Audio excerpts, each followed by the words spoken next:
ایک گاؤں میں ایک خوبصورت لڑکا رہتا تھا جس کا نام زین تھا۔ زین نہ صرف شکل و صورت میں خوبصورت تھا بلکہ اس کا دل بھی سونے کا تھا۔ وہ ہر ایک کی مدد کے لیے ہمیشہ تیار رہتا اور اس کی نرمی اور حسن اخلاق کی وجہ سے پورا گاؤں اسے بہت پسند کرتا تھا۔ زین کے والدین کا انتقال اس وقت ہوا تھا جب وہ بہت چھوٹا تھا۔ اس کے چچا نے اسے پالا پوسا اور اسے اپنی اولاد کی طرح محبت دی۔ زین گاؤں کے بچوں کے ساتھ کھیلتا، ان کی مدد کرتا اور ہمیشہ خوش رہتا تھا۔ گاؤں کے بزرگ اس کی تعریف کرتے نہ تھکتے اور کہتے کہ زین کے دل میں اللہ کا نور ہے۔ ایک دن گاؤں میں ایک مسافر آیا جو بہت بیمار تھا۔ وہ مسافر گاؤں کے راستے میں بے ہوش ہو کر گر گیا تھا۔ گاؤں کے لوگ اس کے ارد گرد جمع ہو گئے لیکن کوئی اس کی مدد کرنے کی ہمت نہ کر سکا کیونکہ وہ بہت بیمار اور پریشان حال لگ رہا تھا۔ زین کو جب اس بات کا علم ہوا تو وہ فوراً دوڑا دوڑا وہاں پہنچا۔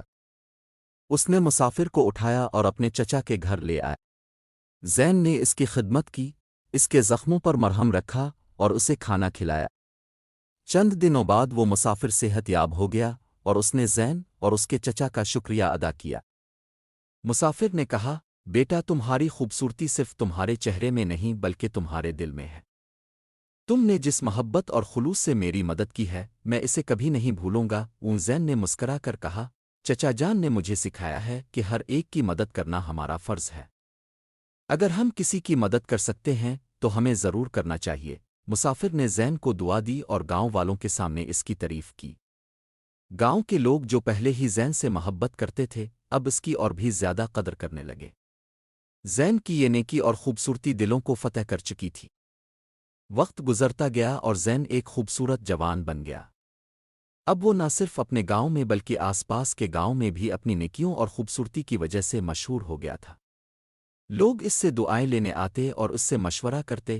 زین ہمیشہ یہ کہتا کہ خوبصورتی چہرے میں نہیں دل میں ہوتی ہے۔ وہ خود ایک جیتا جاگتا مثال تھا کہ اگر دل صاف ہو، نیت نیک ہو اور انسان محبت اور اخلاص سے بھرا ہو تو اس کی خوبصورتی کبھی ماند نہیں پڑتی۔ یوں زین نے اپنی خوبصورتی اور نیکی سے لوگوں کے دلوں میں ایک خاص جگہ بنا لی اور اس کا نام ہمیشہ